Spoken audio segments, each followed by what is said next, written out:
అయితే స్వయంగానే ఇక్కడ ఉండి అహర్నిశలు ఇక్కడనే భక్తుల యొక్క ప్రతి అవసరాన్ని దృష్టిలో పెట్టుకొని ఇక్కడనే వారు ఉండి ఏర్పాట్లు చేయడం జరిగింది. ఇదంతా కూడా మాకు వచ్చిన గొప్ప అవకాశం. ఈ అవకాశాన్ని ప్రజలకు ఉపయోగించాలనేది మా ఆలోచన. అదేవిధంగా ఎన్నికల్లో ఇచ్చిన 6 గ్యారెంటీలలో మరో 2 గ్యారెంటీలను 27 తారీఖు నాడు సాయంత్రము ప్రారంభించబోతున్నాము. ప్రధానంగా 500 రూపాయలకే సిలిండర్ ఇచ్చే మహిళలకు చేయూతనిచ్చే విధంగా ఈరోజు సిలిండర్ 500 రూపాయలకి ఇచ్చే కార్యక్రమం. రెండవ కార్యక్రమము పేదవాళ్లకు 200 యూనిట్ల వరకు తెల్ల రేషన్ కార్డు ఉన్న ప్రతి పేదవాడికి ఇంటికి ఉచితంగా విద్యుత్తునిచ్చే కార్యక్రమాన్ని ఫిబ్రవరి 27 తారీఖు నాడు సాయంత్రము ప్రారంభించబోతున్నాము. ఆ కార్యక్రమానికి శ్రీమతి ప్రియాంక గాంధీ గారు కూడా హాజరు కాబోతున్నారు. రాష్ట్రంలో ఉన్న చిక్కుముడులను అన్నీ విప్పుకుంటూ ఒక్కొక్కటి పరిష్కరించుకుంటూ ప్రజలకు ఇచ్చిన హామీలను అమలు చేసుకుంటూ దాదాపుగా ఈరోజు ఉచిత బస్సు రవాణా సౌకర్యం కావచ్చు, లేకపోతే రాజీవ్ ఆరోగ్యశ్రీ ద్వారా 10 లక్షల రూపాయలు పేదలకు వైద్యానికి అందించడం కావచ్చు, ఇప్పుడు ప్రారంభించబోయే 500 రూపాయలకే సిలిండర్ కావచ్చు, అదేవిధంగా 200 యూనిట్ల వరకు ఇంటికి ఉచిత కరెంటు కావచ్చు. మేము వచ్చిన 60 రోజుల్లో 25,000 ప్రభుత్వ ఉద్యోగ ఖాళీలను భర్తీ చేసినాం. స్టాఫ్ నర్సులుగా 6,956 మంది, 441 సింగరేణి ఉద్యోగులు, దాదాపుగా 15,000 పోస్టులు పోలీసులు కావచ్చు, ఎక్సైజ్ కావచ్చు, అదేవిధంగా ఫైర్ డిపార్ట్మెంట్ కావచ్చు. వీటన్నిటితో పాటు మార్చి 2 తారీఖు నాడు మరొక 6,000 పైచలకు ప్రభుత్వ ఉద్యోగాలు భర్తీ చేయబోతున్నాము.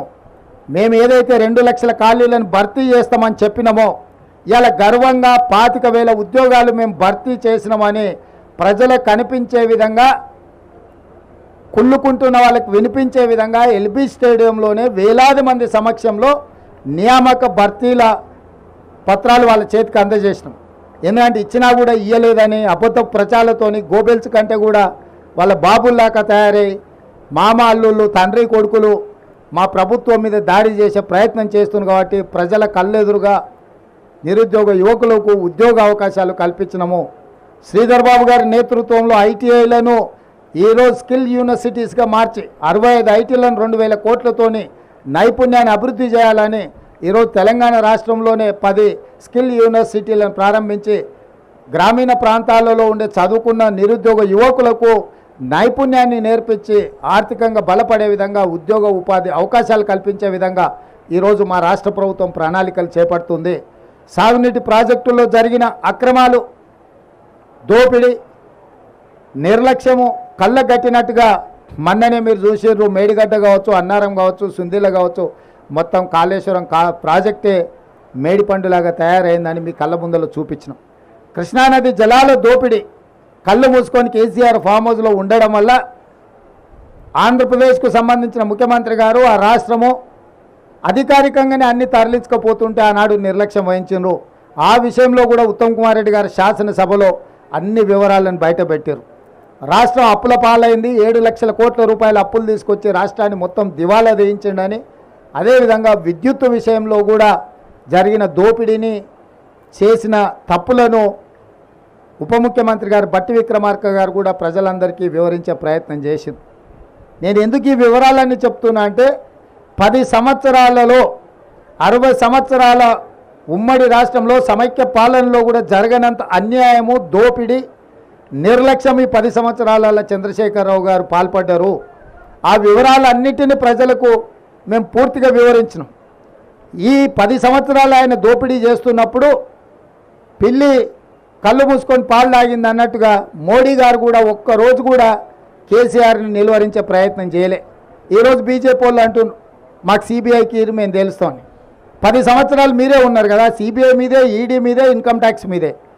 సింగిల్ కేసు అయినా కేసీఆర్ కుటుంబానికి వ్యతిరేకంగా మీరు ఎఫ్ఐఆర్ చేసిందా? ₹1 అవినీతి మీదైనా మీరేమన్నా విచారణ చేపట్టిందా? ప్రతిపక్షంలో మేము ఉన్నప్పుడు పదే మీకే అధికారికంగా ఫిర్యాదులు చేసినాం, కోర్టు నుంచి కూడా ఆర్డర్లు తీసుకొచ్చిన నేను, కానీ ఏ రోజు కూడా విచారణ చేయలే. ఇవాళ మేము జ్యుడిషియల్ ఎంక్వైరీకి ఆర్డర్ ఇచ్చిన తర్వాత న్యాయాధిపతులతోని న్యాయస్థానాల ద్వారా కేసీఆర్ అవినీతి మీద విచారణ చేయడానికి మేము నిర్ణయం తీసుకున్నాక ఇప్పుడు మమ్మల్ని అడుగుతున్నారు సిబిఐకి ఏమని. ఏందే అని ఓ బీజేపీ ఆయన అడిగినా అది మా చేతికి వస్తే మాకు కూడా ఇంత గిల్లుకోనికి అవకాశం ఉంటుంది కదా సార్, మీరు జ్యుడిషియల్ ఇస్తే మాకేం వస్తుందని. అంటే వాళ్ళ ఆలోచన ఎంతసేపు ఉన్నా కేసీఆర్ దోపిడీలో కొంత వాటా తీసుకోవాలన్న ఆలోచనే తప్ప దాన్ని చర్యలు తీసుకోవాలన్న ఆలోచన లేదు. అందుకే ఈరోజు కాంగ్రెస్ పార్టీ కంప్లీట్ జ్యుడిషియల్ ఎంక్వైరీకి ఇవ్వడానికి నిర్ణయం తీసుకున్నది. తొందరలోనే retired high court judge or supreme court జడ్జిల చేత జరగబోయే విచారణను టీఆర్ఎస్ ప్రభుత్వం ఎదుర్కోవాల్సిన పరిస్థితులు ఉన్నాయి. కాబట్టి ఈరోజు తెలంగాణ ప్రజలకు మేము ఒకటే మాట ఇవ్వదలుచుకున్నాం, ఎన్నికల్లో మీకు ఇచ్చిన ప్రతి హామీని అమలు చేసే బాధ్యత మాది. రైతులకు 2 లక్షల రూపాయల రుణమాఫీ మీద కూడా బ్యాంకుల అందరితో చర్చలు చేస్తున్నాం. తొందరలోనే మీకు మంచి శుభవార్తను చెప్పబోతున్నాము. ఏ హామీని కూడా మేము వదలదలుచుకోలేదు. తప్పకుండా ఆ హామీలను అమలు చేసే బాధ్యత మాది. ఈరోజు మీరు అందరు చూస్తారు, గతంలో ప్రతి పోస్టింగ్కు నగదు ఇస్తే తప్ప, నగదు బదిలీ చేస్తే తప్ప ప్రభుత్వ ఉద్యోగులకు పోస్టింగ్లు వచ్చేటివి కావు. ఇవాళ పారదర్శకంగా ఎవరైతే ప్రజలకు సేవలు అందిస్తారో వాళ్ళని గుర్తించి ఎక్కడ ఉన్నా కూడా సామాజిక న్యాయంతో పాటు అర్హులైన అధికారులకు అందరికీ పోస్టింగ్లు ఇచ్చినాం. ఇవాళ మీరు పోలీస్ డిపార్ట్మెంట్ కానీ, రెవెన్యూ డిపార్ట్మెంట్ కానీ, ఏ డిపార్ట్మెంట్ అయినా తీసుకోండి, ప్రభుత్వ ఉద్యోగులను అడగండి. కాంగ్రెస్ అధికారంలోకి వచ్చిన తర్వాత ప్రభుత్వ ఉద్యోగులకు న్యాయం జరిగిందా లేదా? గతంలో జీతం ఎప్పుడు వస్తుందో తెలియదు, నెల చివరి వరకు కూడా జీతాలు రాని పరిస్థితి ఉండే. మొదటి నెల 4 తారీఖు నాటి జీతం ఇచ్చినాం, రెండో నెల 1 తారీఖు నాడే జీతం ఇచ్చినాం. వాళ్ళే ఆశ్చర్యపోతున్నారు, మా జీతం 1 తారీఖు నాడు మా ఖాతాలో పడ్డదంటే ప్రభుత్వ ఉద్యోగులు. అంటే పరిపాలనను దారిలో పెట్టే ప్రయత్నం చేస్తున్నాము. ఇంకా చాలా చేయాల్సింది ఉంది. రాత్రి పగళ్ళు మేము కష్టపడుతున్నాము. మీరు చూడండి, ఇన్ని రోజుల్లో ఏ ఒక్క రోజైనా, ఒక్క గంట అయినా నేను కానీ మా మంత్రులు కానీ ఎక్కడైనా సెలవు తీసుకున్నామా? ప్రతిరోజు ప్రతి నిమిషము పరిపాలనను దారిలో పెట్టి పేదలకు మేలు జరిగే విధంగా పేదలకు అందుబాటులో ఉండే పరిపాలన అందిస్తున్నాము. ఏ రోజు కూడా మేము ప్రజలకు అందుబాటులో లేము అనేదే లేదు.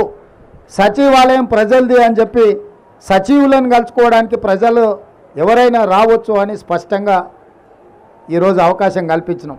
సచివాలయం ఎట్లుందో మేము వచ్చేవరకు మీడియా మిత్రులు లోపలికి రాలే, గేట్ బయటలు ఉండి చూసుడే తప్ప లోపలికి రాలే.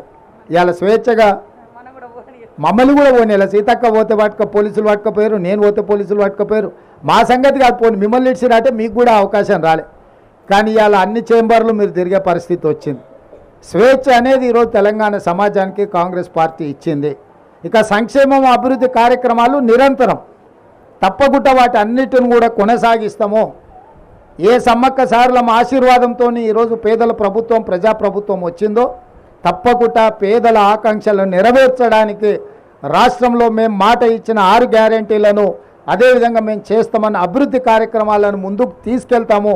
మీ అందరి సహకారం ఉండాలి. ఈ ప్రాంతాన్ని అత్యధికంగా నిధులతో, జాతర వచ్చినప్పుడే అభివృద్ధి కాదు, జాతర కోసం నిరంతరం ఇక్కడ జరగాల్సిన అభివృద్ధిని కూడా స్వయంగా నేనే పర్యవేక్షించి మా ఇద్దరు సోదరిమణుల నేతృత్వంలో ఈ ప్రాంతాన్ని అభివృద్ధి చేసే బాధ్యత కూడా మేము తీసుకుంటాం.